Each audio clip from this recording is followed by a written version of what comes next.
ሰላም ጤና ይስጥልን ክቡራን የዩቲዩብ ቤተሰቦች፣ የሰዓቱን አጫጭር መረጃዎች እየቀርብ ያለው እስከ ፍጻሜው አብራችሁን ቆዩ።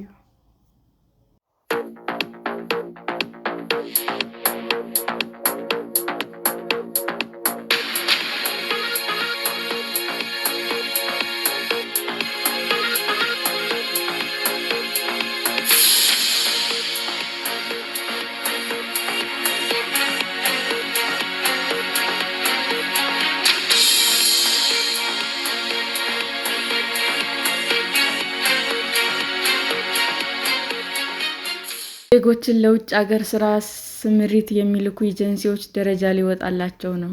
ኤጀንሲዎች ያለ ሚኒስትሩን ተቀባይነት አገሮች ስምምነት መላክ እንደሚችሉ ተገልጿል።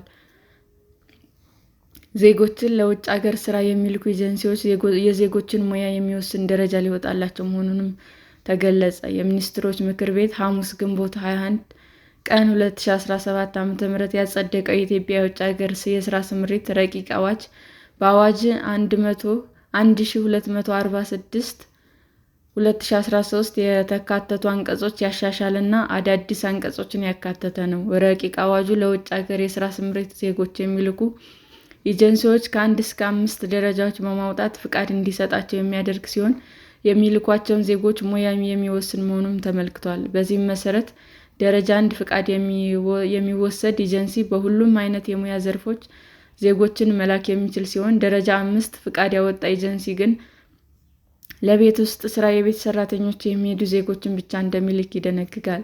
የሰለጠነ የሰው ኃይል ለመላክ በሚኒስትሩና በተቀባይ ሀገር ከሚገኘው አቻ ስልጣን ካለው የመንግስት ተቋም ወይም እውቅና ካለው አሰሪ ኩባንያ የሁለትዮሽ ስምምነት ወይም መግባቢያ ሰነድ ሲኖር ነው ተብሎ በአዋጁ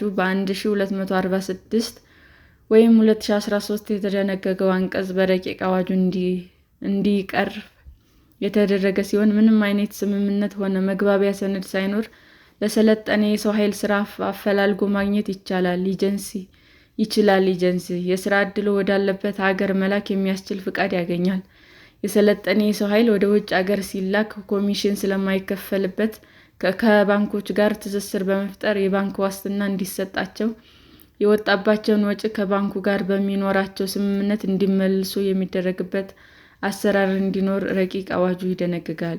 በተጨማሪም ከዚህ ቀደም ለውጭ አገራት የስራ ስምሪት የሚላኩ ግለሰቦች ኤጀንሲዎች ከደላሎች ይወሰዱ የነበረበት አሰራር ረቂቅ አዋጁ አስቀርቶታል። በዚህም የስራና ክህሎት ሚኒስቴር ለውጭ አገር የስራ ስምሪት መሄድ የሚፈልጉ ዜጎችን ጥሪ በሚያደርገው መሰረት እንደሚመዘግቡ እንደሚደረግና ስልጠና እንደሚሰጣቸውም ተደንግጓል። ከ500 በላይ በሚሆኑ የስልጠና ተቋማት ለ21 ቀናት ስልጠናቸውን የወሰዱ ዜጎች መረጃዎቻቸውን በዲጂታል በማስቀመጥ ኤጀንሲዎች በሚፈልጉት መስፈርት መሰረት እንዲመድቡ ጥያቄ በማቅረብ እንዲወስዱም እንደሚያደርግ ተደርጓል። ይህ አሰራር ሳይከተል ከደላላ ግለሰቦች በመቀበል ወደ ውጭ አገሮች ለስራ ለመላክ የሚሞክር ኤጀንሲ ከተገኘም በኤርፖርት በሚደረግ ክትትል እንዳያልፍ ይደረጋል ተብሏል። ይህ ተግባራዊ ለማድረግም የውጭ ጉዳይ ሚኒስቴር እና የኢሚግሬሽን አገልግሎት ጨምሮ ከ7 ተቋማት ጋር በጋራ እንደሚሰራ ተመልክቷል።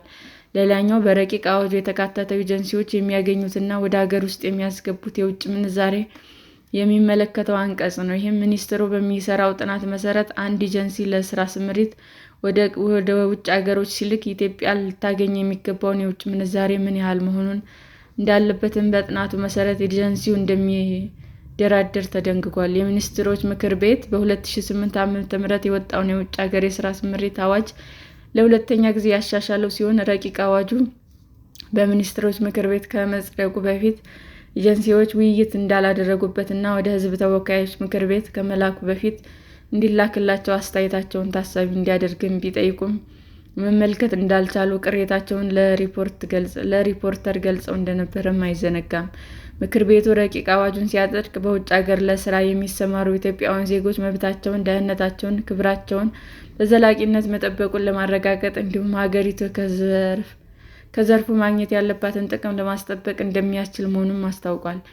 የሥራና ክህሎት ሚኒስትር ወይዘሮ ሙፈሪያት ካሚል የ2017 በጀት ዓመት የ9 ወራት የሥራ አፈጻጸማቸውን ለፓርላማ ካቀረቡበት ወቅት ብሔራዊ ጥቅምን በሚያስከብር መንገድ ከአውሮፓ፣ ከኤስያ እና ከመካከለኛው ምስራቅ ሀገሮች ጋር ለሥራ ስምሪት ድርድሮች እየተደረጉ እንደሆነ መናገራቸውን መዘገባችን ይታወሳል። በመካከለኛው ምስራቅ ከኩዌት፣ ከሳዑዲ አረቢያና ከኳታር፣ ከተባበሩት አረብ ኤሚሬትስ እና ከጆርዳን ጋር የተደረገ ስምምነት በቅርቡ እንደሚጀመር ሚኒስትሯ አስታውቀው ነበር።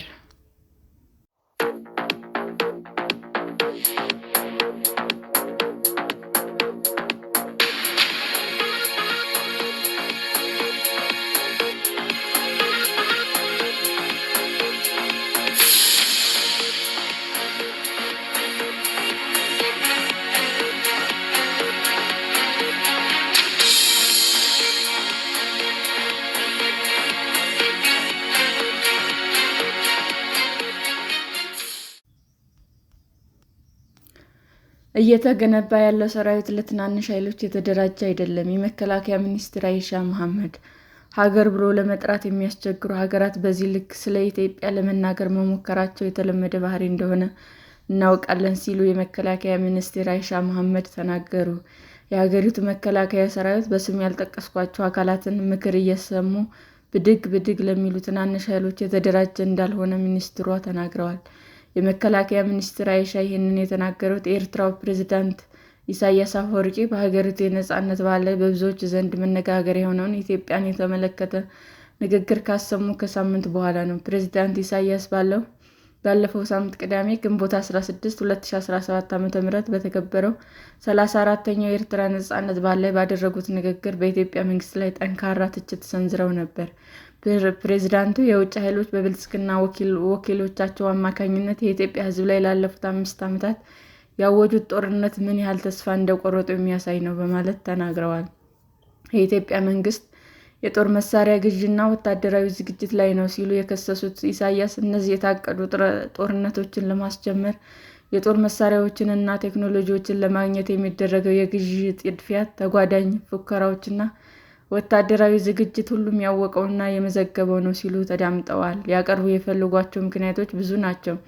የውሃ ጉዳይ፣ አባይና ቀይ ባህር፣ የባህር በር ማግኘት፣ የኦሮሞ ሕዝብን የማይወክል የኦሮሞ አስተሳሰብ፣ የኩሽና የሲን ግጭት፣ የአፋር ሕዝብና መሬት ለዚህ አጀንዳ መጠቀም እንዲሁም ጦርነቱ በሰፊው መቀስቀስ ነው በማለት ከሰዋል። ፕሬዝዳንት ኢሳያስ በተለይም የኦሮሞ ሕዝብን የማይወክለው የኦሮሞ አስተሳሰብ በማለት ያደረጉት አስተያየት ከተለያዩ አካላት ጠንካራ ምላሾችን አስከትሏል። የመከላከያ ሚኒስትር አይሻ ቅዳሜ ግንቦት 23 2017 ዓ.ም በኢትዮጵያ ዜና አገልግሎት በተላለፈው ቃለ መጠይቅ ላይ ፕሬዝዳንት ኢሳያስ ምላሽ የሚመስል ትችትን አንስተዋል። የመከላከያ ሚኒስትሯ በስም ያልጠቀሷቸውን አካላት ኢትዮጵያን የተመለከተ ንግግር ማድረጋቸውን በማመልከት ወቅሰዋል። ሚኒስትሯ ንግግር አድርገዋል ያሏቸውን አካላት የገለጹት በራሱ ሀገር ነው ብለህ ለመጥራት የሚያስቸግር የራሱ ሀገር ሕዝብ በፍርሃት ተሸብቦ የሚኖርባት በተቻለ አጋጣሚ ሀገር ለቆ የሚወጣባቸው ሀገራት በማለት ነው። በዚህ ልክ ስለ ኢትዮጵያ ለመናገር ሙከራ ማድረጋቸው የተለመደ የእነርሱ ባህሪ እንደሆነም እናውቃለን ብለዋል። በአሁኑ ሰዓት እየተገነባ ያለው ሰራዊት እነርሱ እንደሚያስቡት እዚህ ሰፈር ላይ የእነሱን ምክር እየሰሙ ብድግ ብድግ ለሚሉ ትናንሽ ኃይሎች የተደራጀ ሰራዊት አይደለም ሲሉ ተደምጠዋል። የመከላከያ ሰራዊት በማንኛውም የተሳሳተ ስለ ኢትዮጵያ ለመድፈር ብሔራዊ ጥቅሟን ለመንካት ለሚፈልጉ ኃይሎች በአስተማማኝ ሁኔታ የተገነባ እንደሆነም ገልጸዋል። ቤታችን ውስጥ ላሉት እዛም እዚህም ለሚታዩ ትንንሽ ነገሮች የሰፈር ሚሊሻ በቂ ነው ያሉት ሚኒስትሯ ይህንን የሚሊሻ ኃይል እያሰለጠኑና እያዘጋጁ መሆኑንም ተናግረዋል።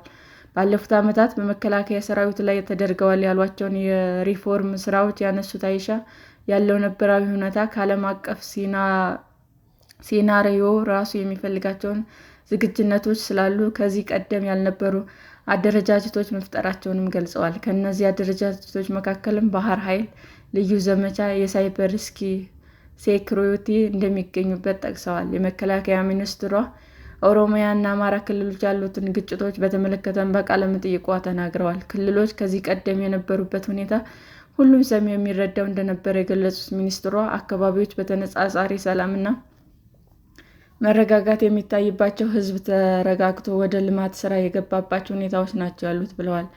የፋኖ ኃይሎችና የኦሮሞ ነጻ ሰራዊት ቁመና እዚህ ግባ የሚባል እንዳልሆነና ለመከላከያ ሰራዊቱ ስጋት የሆነ ወይም ሕዝቡ ከሰላማዊ ኑሮው 100% ተነጥሎ እንደነበረ የሚያደርጉ እንዳልሆነ በቃለ መጠይቁም ተናግረዋል።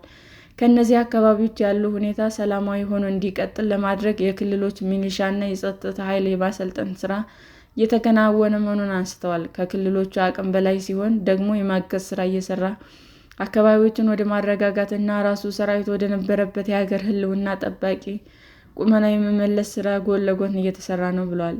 የመከላከያ ሰራዊት በንጹሐን ዜጎች ላይ ወስዷቸዋል ስለተባሉ እርምጃዎች ጥያቄ የቀረበላቸው ሚኒስትሯ ጉዳዩ የሚዲያ ፕሮፓጋንዳ እንደሆነ በመግለጽ ክሱን አጣጥለዋል። መከላከያ ሰራዊት እንደሚባለው ሄዶ የሚጨፈጭፍ ኃይል ቢሆን ኖሮ እነዛም እስካሁን እየተሽሎከለኩ ይቆዩ ነበር የሚል እምነት የለኝም ያሉት አይሻ፣ ይህ ማለት ግን የሚፈጠር ነገር አይኖርም ማለት አይቻልም ብለዋል። ሚኒስትሯ በሚደረጉ የሰላም ማክበር ሂደቶች ውስጥ ሰው አይሳሳትም ማለት አይቻልም፣ የሚኖረውን ነገር ስለምናውቀው በማለት ተናግረዋል።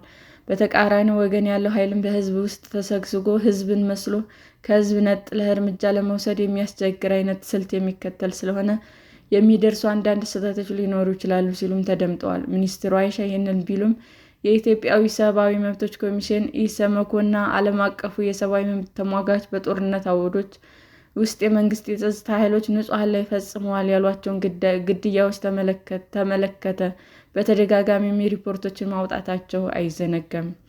ኢሰመኮ በጥር ወር ባወጣው ሪፖርት በአማራና ኦሮሚያ ክልሎች ከፍርድ ውጭ የሚፈጸሙ ግድያዎች አሳሳቢነታቸው እንደቀጠለም አስታውቆ ነበር።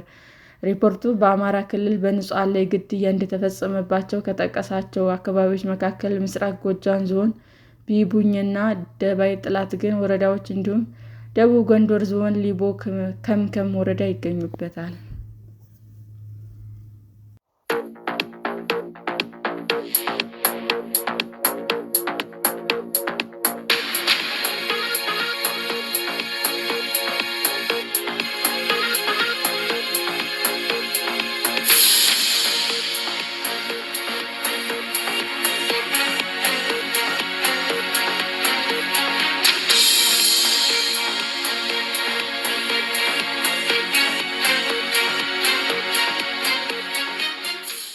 ክቡራን የዩቲዩብ አድማጮቻችን ለሰዓቱ ያቀረብኩላችሁ አጫጭር መረጃዎች ይህንን ይመስል ነበር። በሌላ መረጃ እስክንገናኝ ሼር፣ ላይክ፣ ሰብስክራይብ እንዲሁም ቢቀርብልን የምትሉት መረጃ ካለ ኮሜንት እያደረጋችሁ ቸር ቆዩን።